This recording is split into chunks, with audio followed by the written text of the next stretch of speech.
Пане Павле, ви згадали 2020 рік.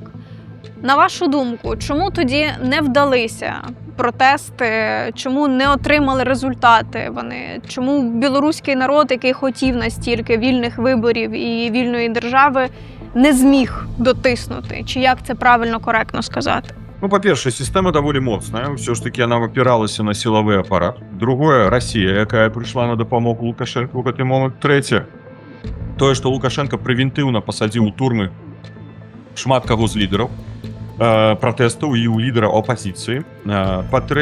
Наступная, апазіцыя не была гатова ў гэты момант моцна адрэагаваць. Я выступаў за больш жорсткія дзеянні, за тое, каб, напрыклад, узяць пад кантроль беларускае тэлебачанне.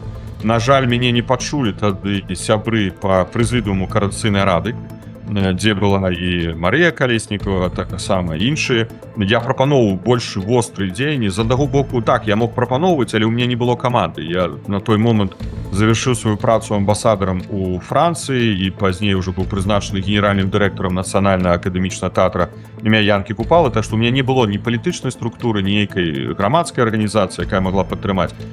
Я памятаю сітуацыю, калі мы ішлі ў бок палаца Лукашэнкі, палаца прэзідэнта, назовем яго так, і тады некаторыя лідары пратэстаў менавіта прымусілі людзей павярнуць улева, каб не браць пад блакаду палац Лукашэнкі. Я лічыў, што гэта была памылкова. Я тады спрачаўся, не быў пачуты мой голас на той момант. Я скажу, і на сябе я магу взяць адказнасць, можа, трэба было дзейнічаць і крычаць больш рашуча, але я выступаў за больш востры дзень. Нам не хапіла менавіта гэтых вострых дзеянняў. Лічылася, што калі мы будзем выходзіць на мітынгі, на акцыі раз на тыдзень, у нядзелю, што гэта можа зрынуць гэты рэжым. Але рэжым быў даволі моцны, і ён контратакаваў таксама вельмі жорстка і брутальна.